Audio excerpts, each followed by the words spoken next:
अस्सलाम वालेकुम, आप देख रहे हैं प्रोग्राम खबर ये है। मैं हूं शाजिया ज़िशान। प्रोग्राम में मेरे साथ हैं सईद काजी और इस्लामाबाद से हमारे साथ हैं रऊफ क्लासरा। नाजरीन, वो लोग जिनके पास 1000 सीसी से बड़ी गाड़ियां हैं और उनकी गाड़ियों में सीएनजी किट्स लगी हुई हैं, तो वो इनमें अब सीएनजी नहीं भरवा सकेंगे, क्योंकि ये फैसला किया है निगरान हुकूमत ने। इक़्तिदार में 4 दिन की मेहमान निगरान हुकूमत बजाय इसके कि आवाम को रिलीफ देने के फैसले करे, उल्टा लोगों को परेशान किया जा रहा है। 25 मई से ये फैसला नाफिजुल अमल होगा। बिजली की बंदिश, गैस की बंदिश, आखिर आवाम जाएं तो कहां जाएं। अब तो चीफ जस्टिस ने भी ये कह दिया है कि क्या लोड शेडिंग के खिलाफ तब कुछ होगा जब लोग मरमरा जाएंगे। गैस जिसके बेशुमार ज़खायर पाकिस्तान में है, मगर बदकिस्मती से कि हम घर में सहूलत होते हुए भी बाहर देखने पर मजबूर हैं। और बकौल चीफ जस्टिस के लोड शेडिंग का जो बहरान है ये मसनूई बहरान है। क्या वाकई लोड शेडिंग का बहरान मसनूई है? इस पर आज हम बात करेंगे। साथ ही हम बताएंगे कि तहरीक इंसाफ के ज़ेर तमाम इलेक्शन कमीशन और आम इंतखाबात में धांधली के खिलाफ मुजाहरे जारी हैं। कल लाहौर प्रेस क्लब के बाहर एक बड़ा मुजाहरा किया गया। तहरीक इंसाफ 25 कौमी नशिस्तों पर दोबारा गिनती करवाना चाहती है। इलेक्शन कमीशन ने अंगूठे के जरिए तस्दीक करने के अमल पर जो अखराजात हैं ये उम्मीदवारों को उठाने का कहा है। तहरीक इंसाफ के ये मुजाहरे और ये मुतालिबात आने वाले दिनों में क्या शक्ल इख्तियार करेंगे? क्या इससे कोई मायने खिज तब्दीली आ सकती है दोबारा गिनती के नतीजे में? इस हवाले से आपसे खबर शेयर करेंगे। और साथ ही हम आपको बताएंगे कि एक ऐसी जगह है जहां पर एक लव ट्रेन शुरू की जा रही है। ये लव ट्रेन क्या है, इसको शुरू करने का मकसद क्या है, ये भी आपसे शेयर करेंगे। इन तमाम खबरों पर बात करने से पहले खबरें लेंगे सईद काजी साहब और क्लासर साहब से। जी काजी साहब, आपके पास क्या आया? शाजिया, मैं एक तो गार्जियन में एक ब्लॉग है, उसमें से कुछ इक़्तिबासात हम नाज़रीन की खिदमत में पेश करेंगे। ये पाकिस्तान की मैशत के बाबत हैं और ख़ास तौर पर कर्जे के बाबत हैं। इस पर मैं बात करूंगा। और फिर बाद अज़ां आजकल बहुत बात हो रही है, अमेरिकी चाइनीज़ प्रीमियर आए हुए हैं, पहले वो इंडिया गए थे, अब वो यहाँ तशरीफ़ लाए हैं। बहुत सी बातें हुई हैं, मगर उन बातों पर रोशनी नहीं डाली गई कि एक तो ये कि इंडिया और अमेरिका की इंडिया और चाइना के अंदर ये मोहब्बत जो है उसकी वजूहात क्या हैं, इनके अंदर इकानमी के फिगर्स क्या हैं, इनके इंटरनल क्राइसिस क्या हैं जिसने नेसेसिटेट किया है। और फिर वो हमारी तरफ भी आए हैं एक रस्मी तौर पे, क्योंकि हमारा ट्रेड तो बहुत कम है निस्बतन इंडिया के।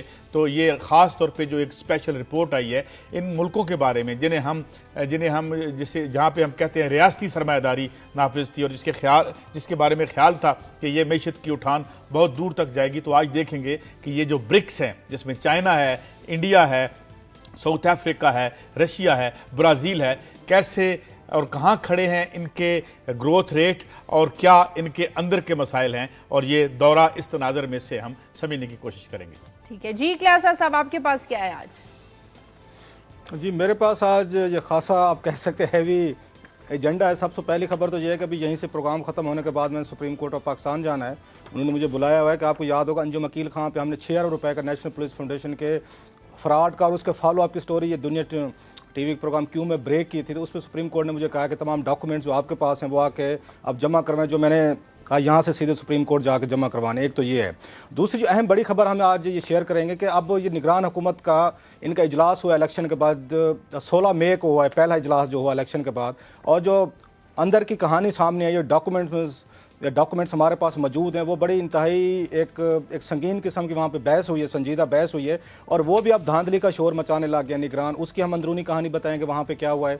और प्लस हम एक आपको याद होगा अगेन दुनिया टीवी का ये कैडेट था कि हमने 47 बिलियन रुपीज़ के तरक्याती फंड्स का स्कैंडल दिया था कि कैसे बंदर बांट किए गए। तो उस पर सुप्रीम कोर्ट ने सूब मोटो लिया था। उसकी प्रोसीडिंग में बड़े इंतहाई खौफनाक किस्म के इंकशाफ आए हैं और कैसे ब्यूरोक्रेसी अब अपने आप को बचाने की कोशिश कर रही है और तमाम को तमाम नज़ला जो है वो ये पिछली हुकूमत पर डाला जा रहा है, जो कि ठीक डाला जा रहा है। लेकिन अब ब्यूरोक्रेसी अपने आप को निकाल लिया, जी हम तो बड़े मजलूम थे। और जो कल कोर्ट में बयान दिए गए उस पर भी हम बात करेंगे। और साथ में हम आके इसको टच करेंगे लेमिनेशन स्कैंडल पासपोर्ट का हम फॉलो कर रहे हैं कि कल जो यहाँ पे इस्लामाबाद हाई कोर्ट में प्रोसीडिंग हुई है तो वहाँ पर जुल्फ़कार चीमा को क्या एम्बेरसमेंट फेस करनी पड़ी है। ये प्रोग्राम के आखिरी समय हम ये खबर भी देंगे आपको। ठीक है क्लासेस, अब इन तमाम खबर पर बात करेंगे। अभी मुझे एक ब्रेक लेनी है। ब्रेक के बाद जब वापस आएंगे तो हम आपको बताएंगे कि वो लोग जिनके पास 1000 सीसी से बड़ी गाड़ियां हैं वो अब गैस क्यों नहीं डलवा सकेंगे अपनी गाड़ियों में। एक ब्रेक के बाद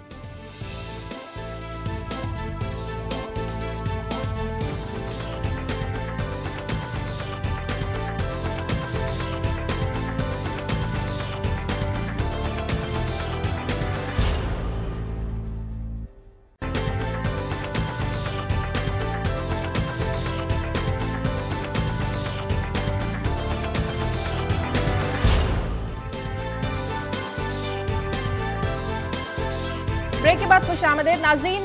निगरान वज़ीर-ए-आज़म मीर हज़ार खान खोसो ये कहते हैं कि कुदरती असासे की किल्लत है, जिसकी वजह से वो लोग जिनके पास 1000 सीसी से बड़ी गाड़ियां हैं वो अपनी गाड़ियों में गैस नहीं डलवा सकते और ये फैसला 25 मई से नाफिजुल अमल होगा। हमारे नुमाइंदे मियां शाहिद इस वक्त हमारे साथ लाइन पर मौजूद है, उनसे बात करते हैं। शाहिद, चीफ जस्टिस ने तो कह दिया कि बिजली का बहरान तो मसनूई है, तो क्या हम ये भी कहें कि गैस का बहरान भी मसनूई है? इसमें कोई शक नहीं कि गैस का बहरान जो है वो मसनूई है। वो इसलिए कि हमने भी ये चीज जो है वो सामने लाए थे नाजरीन के कि एक गैस फील्ड से अगर 500 PSI प्रेशर निकल रहा है तो आगे सार्फिन को 35 PSI प्रेशर क्यों पास ऑन किया जा रहा है, बाकी प्रेशर जो है वो उसको क्यों रोका जा रहा है। वहां पर वाल्व बिल्कुल बंद किए गए थे और जब उनसे पूछा गया तो उन्होंने कहा जी कि ऊपर से ऑर्डर है। ये सारे का सारा मसनूई ही है, क्योंकि डॉक्टर आसम के वक्त ये समरी गई थी कि 1000 सीसी से जायद गाड़ियों पर गैस जो है वो बंद की जाए। तो इस पर लॉर्ड डिवीजन से जब मशवरा लिया गया तो लॉर्ड डिवीजन ने ये राय दी कि ये गैर कानूनी है और इसमें तजादात से भरा हुआ है, इसलिए इस पर किसी किस्म का कोई जो है वो राय नहीं दे सकते। अब निगरान हुकूमत ने बगैर राय लिए हुए वजारत कानून से ये जो है ऑर्डर किया है और ये जो आईनी माहिरीन कहते हैं कि उनका मेरिट नहीं है। सही, ठीक है, बहुत शुक्रिया मियां शाहिद आपका। इस वक्त हमारे साथ CNG एसोसिएशन के चेयरमैन गयास पराचा लाइन पर मौजूद है, उनसे बात करते हैं। गयास पराचा साहब, निगरान वज़ीर-ए-आज़म ने जो हुक्म दिया है, सबसे पहले तो ये बताएं कि आप इसे ऑन करने जा रहे हैं? नहीं जी, हम तो ये नहीं मान रहे, ये डिस्क्रिमिनेशन है कि एक ही मुल्क के दो शहरियों में एक गाड़ी को गैस मिले और एक को ना मिले, और फिर ऐसी गाड़ी जो उन लोगों ने रखी हुई है जिनकी फैमिली है और उन्होंने डिग्गी की वजह से एक गाड़ी रखी है। नई गाड़ियों में तो पहली CNG किट पिछले 3 साल से नहीं लगी कि किट इंपोर्ट पे पाबंदी है, तो इससे वो लोग मुतासर होंगे जो मिडिल क्लास लोग हैं, कहीं पे जॉब्स कर रहे हैं। और जिस वजह से ये पाबंदी लगाई गई है वो पूरे जितनी भी CNG सेक्टर 6% पूरे मुल्क की गैस इस्तेमाल कर रहा है, ये उसका 0.25% भी बेनिफिट नहीं देगी। और हम तो पिछले 3 दिनों से तमाम अखबार में इश्तिहार दे रहे थे नई आने वाली गवर्नमेंट के लिए कि मसले का हल क्या है, कि CNG sector, power sector, industry किस तरह 7 दिन चलेगी। और हम तो इस खुशफहमी में थे कि नई गवर्नमेंट। अच्छा ठीक है, अगर आप इसको ऑन नहीं करेंगे तो आप करेंगे क्या? क्योंकि 25 मई से ये फैसला जो है नाफिजुल अमल होगा। ये बताइए, ये भी पराचा साहब बताइए कि इसका कौन है बेनिफिशियरी, ये क्यों, फिर क्या है, अगर इससे इतना ही माइनर फर्क पड़ना है तो फिर ये फैसला क्यों किया गया है?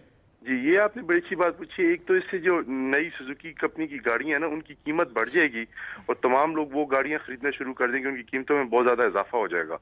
दूसरी जो सबसे अहम बात है कि पिछले 10 दिन से ये फैसला हो रहा था मुस्लिम लीग नून में कि कैप्टिव पावर से या CNG सेक्टर से गैस ली जाएगी ताकि बिजली की पावर हो। तो कैप्टिव पावर नैब ने भी तहकीकात की हैं कि ये 79 लोग हैं जो बहुत इन्फ्लुएंशियल हैं और मुल्क की 454 MMCF गैस इस्तेमाल कर रहे हैं। तो फैसला ये किया गया था मिनिस्ट्री लेवल पे कि ये गैस पावर सेक्टर को दी जाएगी और आधी गैस जो है जनरल इंडस्ट्री को प्रोसेस के लिए दी जाएगी और CNG सेक्टर को, ताकि इनका दिन का दौरानी भी बढ़े और बिजली की लोड शेडिंग भी कम हो। अच्छा, अब देखने वालों को आप ये बता दें कि अगर आप फैसला नहीं मान रहे तो आप क्या करेंगे? CNG स्टेशन बंद रखेंगे, एहतजाज करेंगे, मुजाहरा करेंगे क्या? नहीं, अभी ऐसा कोई प्लान नहीं है क्योंकि लॉ डिवीजन ने इस चीज को पहले रिजेक्ट किया था और अभी असेंबली लॉ डिवीजन के पास गई है और हम कोशिश करेंगे कि किसी तरह नवाज शरीफ साहब तक बात पहुंचे कि जब उन्होंने वजीर आजम बनना है तो पहले वो एक चीज को देखें, फिर वो मुल्क के मफाद में अगर कुछ समझते हैं तो चीज की जाए।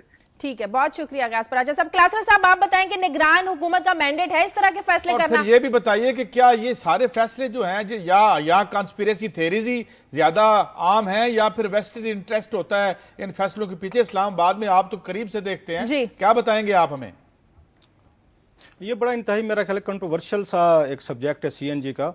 आपको याद होगा कि ये जब यहाँ पे डॉक्टर आसिम थे तो वो बार बार कहते थे कि हम CNG सेक्टर को बंद करना चाहते हैं कि ये आपका इतना एक्सपेंसिव आपका एसेट है, आपने ये उठा के पूरे का पूरा घरों में भी गैस दे दी है और आपने साथ में यहाँ गाड़ियों को भी गैस दी। दुनिया भर में सारी जो गैस होती है आप मैन्युफैक्चरिंग सेक्टर को देते हैं, इंडस्ट्री को देते हैं। और पावर क्राइसिस की मेन वजह ये भी समझी जाती है कि आपने यहाँ पे बैठ के अब तमाम जो गैस है वो आपका ज़्यादा हिस्सा जो है वो डोमेस्टिक में खर्च हो रहा है या उसके बाद अब आपके पास जो CNG गाड़ियाँ उनमें खर्च हो रहा है। इस बरहान की थोड़ी सी आप जाके पीछे जाएँ तो शौकत अजीज साहब को ब्लेम लेना पड़ेगा कि उन्होंने एक तो कंज्यूमर बैंकिंग शुरू की, लीज पे उन्होंने गाड़ियाँ देनी शुरू की, जो मेरी तरह मोटरसाइकिल नहीं अफोर्ड कर सकते तो उनको आपने गाड़ियाँ दे दी। साथ में आपने ये काम किया, उनको गैस देना शुरू कर दी। अब गैस के रिजर्व अब नए आपको मिलने से रहे तो ये मौजूदा है, ये बड़ी तेजी से खत्म हो रहे हैं। साहब, ये तो तब सोचना चाहिए था ना जब आप बगैर सोचे समझे CNG स्टेशंस के लाइसेंस दे रहे थे, किसको दे रहे हैं किसको नहीं देने हैं, अपने पसंदीदा लोगों को आप लाइसेंस दे रहे थे। जी शायद ये बड़ा अच्छा सवाल है कि जब तो डॉक्टर आसिम साहब यही काम कर रहे थे, हमें बार बार बता रहे थे हम सीएनजी सेक्टर को हम क्लोज करने वाले हैं, उनका पॉलिसी बयान है। आखिरी दिन जाके वजीर आजम राजा परवेज अशरफ से 70 के करीब उन्होंने नए लाइसेंसेज ले लिए थे सीएनजी स्टेशन बनाने के लिए। और आज से पहले यूसुफ रजा गिलानी साहब ने बहुत सारे सैकड़ों की तादाद में हाँ उन्होंने दिए थे, यहाँ पे लाइसेंसेस दिए थे, और उस वक्त सीएनजी एसोसिएशन ने कोई रोला नहीं मचाया था, कोई शोर नहीं किया था। इन्हें चाहिए था ये बताते कि आप हमें गैस तो दे नहीं पा रहे, आप नए लाइसेंसेस कैसे दे रहे हैं। और वो भी केस इस वक्त सुप्रीम कोर्ट ऑफ पाकिस्तान में चल रहा है, और उसमें आगरा ने बाकायदा इनको बैन किया हुआ था। वजीर आजम यूसुफ रजा गिलानी ने भी और राजा परवेज अशरफ ने भी उस बैन को रिलैक्स करके इन्होंने वहां पर लाइसेंसेस दिए थे। ये पहले हुकूमत बहरान का खुद पैदा करती हैं, लोगों को आदी करती हैं। आपने अरबों रुपए की इन्वेस्टमेंट करवाई है, अब आपके पास गैस है नहीं। अगर आप गैस देंगे सीएनजी सेक्टर को तो ये जहन में रखें कि आपका पावर सेक्टर है, आपका मैन्युफैक्चरिंग सेक्टर है जो ज्यादा इंपॉर्टेंट है। मैं समझता हूं आपके मजदूर अटैच है, आपका गरीब लोगों से अटैच है। इस आने वाले फैसले पर क्या करती है कि क्या वाकई ये फैसला जो है नाफिज अमल होगा? देखते हैं आने वाले दिनों में क्या होता है। एक कॉलर है हमारे साथ रावलपिंडी से। हेलो। हाँ जी, अस्सलाम वालेकुम जी। अस्सलाम वालेकुम। मेरा नाम सैमुअल याकूब है जी। जी जी बोलिए। इससे मेरे 2-3 सवाल है। एक तो रऊफ क्लासरा साहब से है, क्योंकि मेरा नाम सैमुअल है और मैं माइनॉरिटी से ताल्लुक रखता हूँ।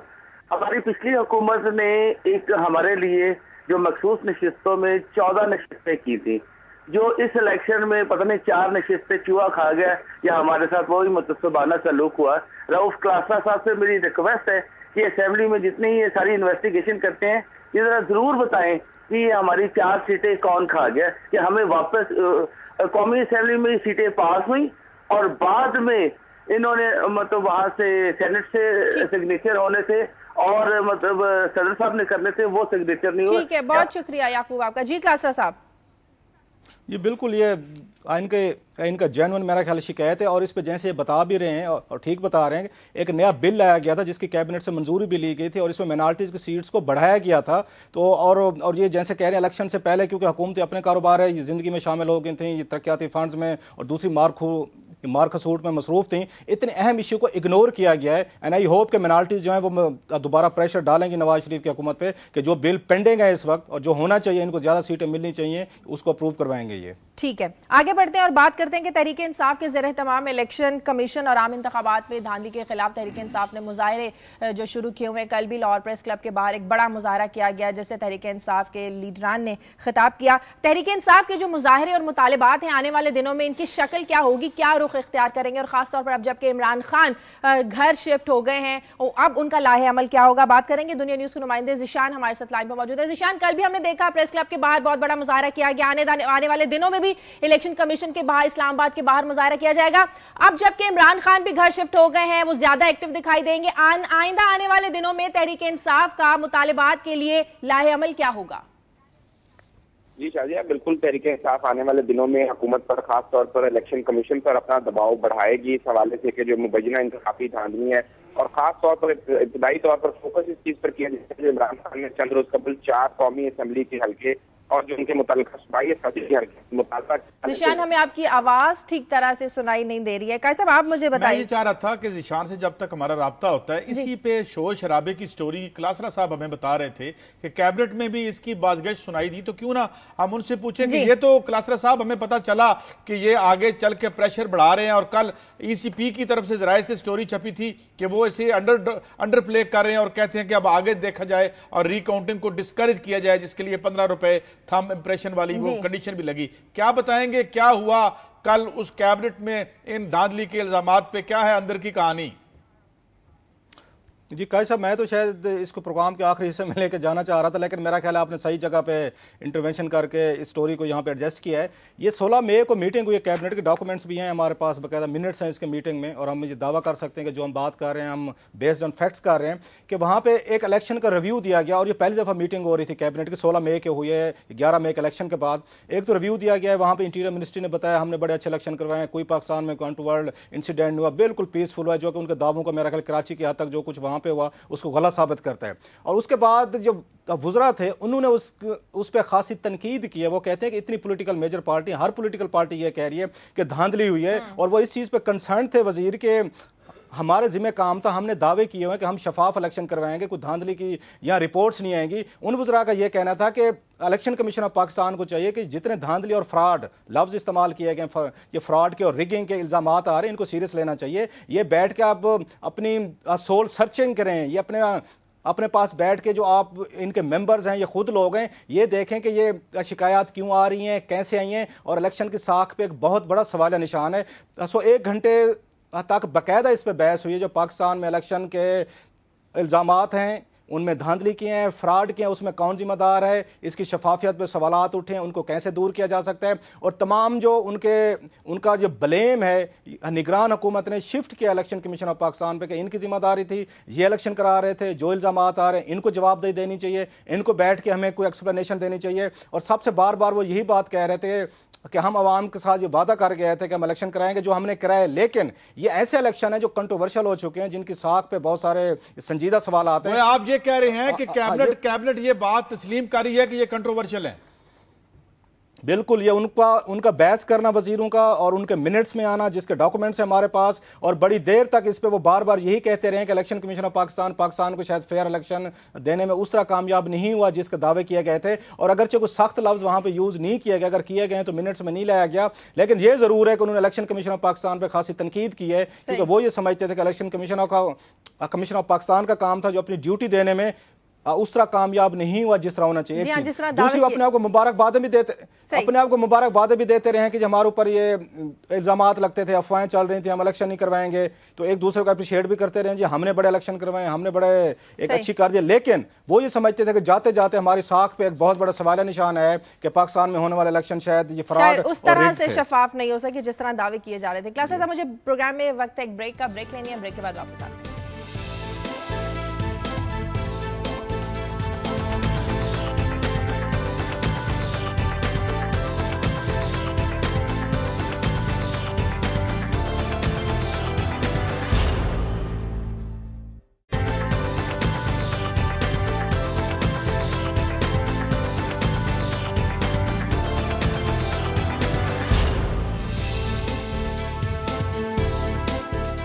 के बाद खुशामदीद। हम बात करें कि बहुत से सवाल उठाए जा रहे हैं कि जिस तरह दावे किए जा रहे थे कि इलेक्शन साफ और शफाफ होंगे, लेकिन उस तरह से इलेक्शन साफ और शफाफ नहीं हो सके जिस पर तहरीक इंसाफ एहतजाज और मुजाहरे कर रही है। ज़ीशान बख्श हमारे नुमाइंदे हमारे साथ लाइन पर मौजूद है। ज़ीशान, आवाज आ रही है आपको? जी आ रही है। जी ज़ीशान, इलेक्शन कमीशन ने जो कहा है कि जिन हलकों में आप दोबारा गिनती करवाना चाहते हैं थंब इम्प्रेशन के जरिए उसके जो अखराजात है वो उम्मीदवार खुद उठाएगा, तहरीक इंसाफ इस पर क्या कहती है? कमीशन से पूरा उनको पैगामात जरूर सुनने में आ रहा है, लेकिन कोई बाज़ाब्ता कोई इस किस्म का लेटर अभी तक मिला नहीं। जिस तरह उम्मीदवारों पर ये होता है कि वो जाके एक रिट दायर करें, अपनी शिकायत के हवाले से रिटर्न दे, ऐसा इलेक्शन कमीशन की तरफ से कोई चीज रिटर्न या बाज़ाब्ता तौर पर उन्हें अभी तक मौसूल नहीं हुई। कोई चीज ऐसी मौसूल होती है तो पार्टी ने जो 4 हल्के इब्तदाई तौर पर एक टेस्ट केस के तौर पर सामने लाई है कि इन 4 हल्कों में आप रिकाउंट करवाएं बायोमेट्रिक सिस्टम के तहत, तो पार्टी इस ऑप्शन पर जा भी सकती है और मुतफिका तौर पर इस पर गौर किया जा सकता है। हम जब तक इस हवाले से इलेक्शन कमीशन की तरफ से कोई चीज इन रिटर्न नहीं मिलती। अच्छा ज़ीशान, मेरा आखिरी सवाल आपसे ये कि अगर जो तहरीक इंसाफ के शुकूक शुबात है गलत साबित होते हैं तो तहरीक इंसाफ कहती है कि बात के जो रिजल्ट्स होंगे फिर हम उन्हें कबूल कर लेंगे? जी बिल्कुल, इमरान खान ने खुद भी बड़ा वाज़ेह अंदाज में इसको क्लियर किया है और दीगर पार्टी रहनुमा भी इस चीज पर कायल हो चुके हैं कि अगर जो 4 हल्के इब्तदाई तौर पर जिनमें संगीन मुबैना धांधलियों के इल्जाम लगाए जा रहे हैं, अगर उन 4 में बायोमेट्रिक सिस्टम अंगूठे की निशानदेही से जिस तरह तहरीक इंसाफ चाह रही है उस तरह रिकाउंट करवा दिया जाता है और जो एक्चुअल रिजल्ट इस वक्त दिए गए इब्तदाई तौर पर वही रिजल्ट कायम रहते हैं, तो फिर बाकी जितने भी नताइज हैं उन तमाम को भी वो तस्लीम कर लेंगे। ठीक है, बहुत शुक्रिया ज़ीशान बख्श आपका। जी कायसा, मुतालिबात तो उनके आने वाले बहुत है कि 25 कौमी नशिस्तों पर दोबारा से गिनती करवाई जाए, लेकिन ये मुमकिन नहीं लगता कि आप दोबारा से पूरी गिनती करवाएं और बड़ा कोई मायने खेज इसमें तब्दीली आ सकती है, ये मुमकिन नहीं लगता। खेज तब्दीली तो अगर 25 की 25 सीटों पर भी वो जिस तरह तो उस तरह से नहीं आ सकती, वो तो नहीं आएगी। लेकिन बात यह कि फिर ये अब ECP की जो कल मैं खबर जराए के हवाले से पढ़ रहा था वो ये थी कि वो ये कह रहे हैं कि अब इसको प्ले डाउन करें, एक बहुत मुश्किल मरहला था और ये बात भी ठीक है, या आसान नहीं था इलेक्शन करवाना, लेकिन जिस तरह से ये खबरें निकल रही हैं, जिस तरह क्लासरा साहब फरमा रहे हैं, कैबिनेट में भी ये जो बहस है वो चल रही है, तो ये सब कुछ ऐसा है कि जिससे फिर होल एक्सरसाइज पे सवालिया निशान तो बनता है। बहरहाल इसमें हम ये देखेंगे कि ये मूवमेंट कैसे, क्योंकि ये मूवमेंट मेरे ख्याल से इसलिए अहम है शाजिया कि ये जो आइंदा आने वाले मसाइल हैं, लोड शेडिंग है, बिजली के बिल बढ़ जाएंगे, और खुद इस वक्त अभी से ही मुस्लिम लीग नून की लीडरशिप ने यह कहना शुरू कर दिया है कि भाई आप जो है वो मुज़ाहिर सियासत को छोड़ें, सड़कों पर आना छोड़ें। तो एक मुझे उनके अंदर एक खौफ लगता है कि ये कहीं ये शुरू ना हो जाए सिलसिला, और बुरान और शार्टेजेस बेशुमार हो रही हैं, शार्टेजेस की तरफ हम बढ़ रहे हैं, जैसे गैस की शॉर्टेज की बात हो रही है, चीफ जस्टिस साहब कह रहे हैं तो चाहेंगे कि इन प्रॉब्लम्स को ओवरकम करने की कोशिश करें मुस्लिम लीग नून, डेफिनेटली ये चाहिए। कॉलर है हमारे साथ जहीर अवान। हेलो, अस्सलाम वालेकुम। वालेकुम सलाम। मेरा कैदी साहब से मुखातब होकर मैं कहना चाह रहा हूँ कि पिछली 5 साल में जाली डिग्रियां रखने वाले MNAs की कारकर्दगी तो इस कौम ने 5 साल में खूब देख ली।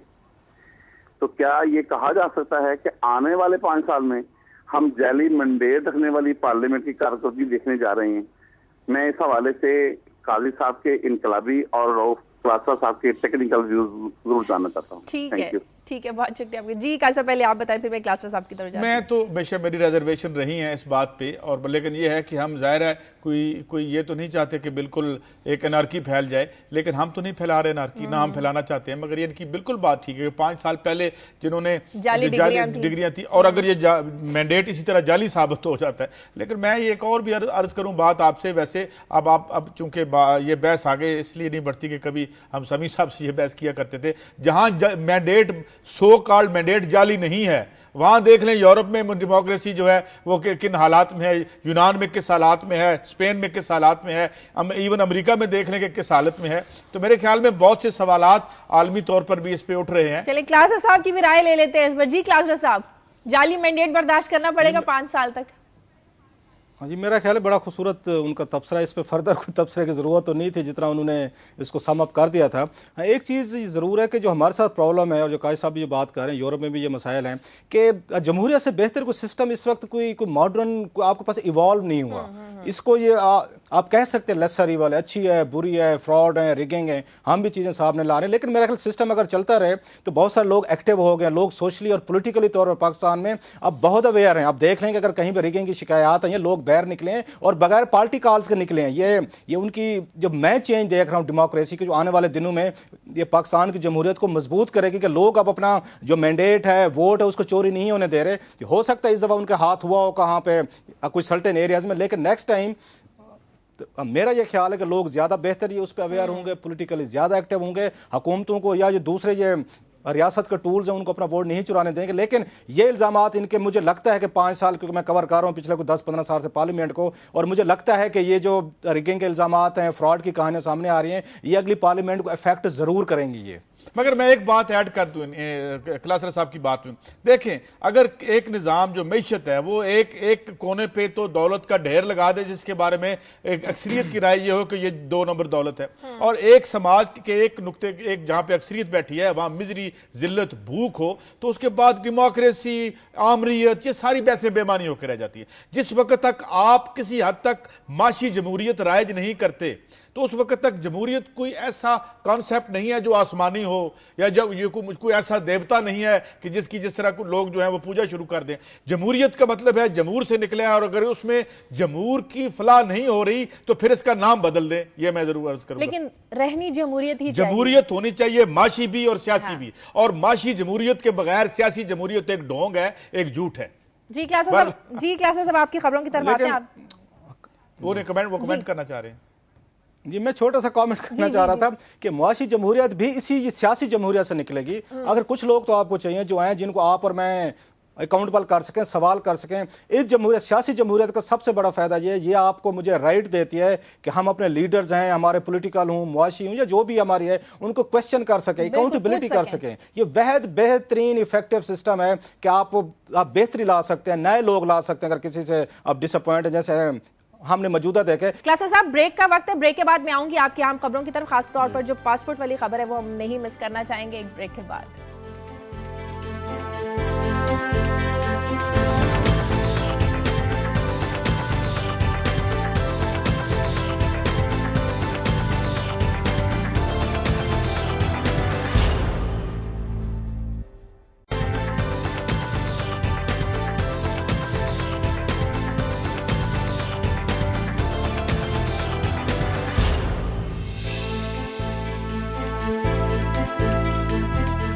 खुशामदी जी। क्लासेस मैं आपकी तरफ आऊंगी, क्या खबर है पासपोर्ट स्कैंडल की? क्योंकि हम पासपोर्ट लेमिनेशन स्कैंडल को फॉलो कर रहे हैं और इसमें मेरा ख्याल नाजरीन की भी दिलचस्पी होगी। तकरीबन आपने देखा 8 से 10 लाख का बैकलॉग था।